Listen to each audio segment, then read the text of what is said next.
It's granola time!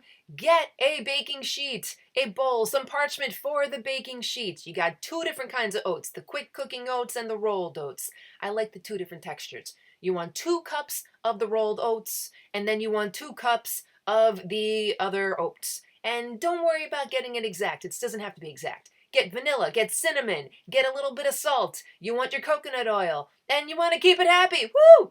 Now you got your syrup, and you put your 1/3 of a cup of coconut oil and 2/3 of a cup of maple syrup in a pan. You're going to then add your cinnamon. You're going to add your salt. You're going to add your vanilla. You're going to stir it up on the stove, medium heat, for about 4 or 5 minutes until it starts to bubble. As soon as it starts bubbling, you stop.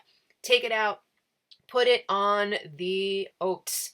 Mix it up really well. You want every single oat in that bowl to be coated in that delicious, warm, delightful mixture. Stir it up, stir it up. It's going to be loose. No worries. You're going to tip that into the pan. Now, as you're tipping it into the pan, you want to try to spread it out evenly. It makes it a little bit easier to deal with later.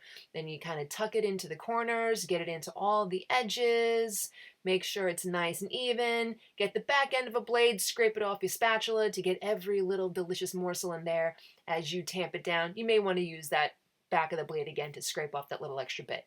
Then, preheated oven at 300 degrees is the perfect temperature to place your beautiful tray of pre-made granola into the oven. Tuck it deep in there, close it, set that timer for about 22 minutes, and then flip it around after that timer goes off because you want it to cook evenly.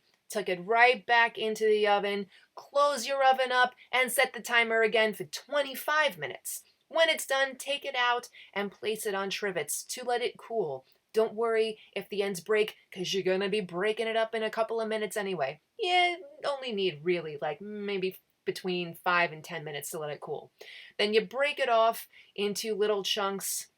And I like to put it into one of those beautiful glass jars with the rubber seal on top that you flip closed with the little metal clasp. Those things are fantastic. So break it up into the desired chunks you like. You can treat it like bars. You can treat it like cereal. Then you're going to have all those little crispy bits on the end. Just turn your parchment paper into a little funnel and just drop all of that delightfulness into the jar. And anything that falls on the table, that's for you, baby. You take those little crunchies and you enjoy them. And you got this big, beautiful jar of homemade, delicious granola, and it's just wonderful.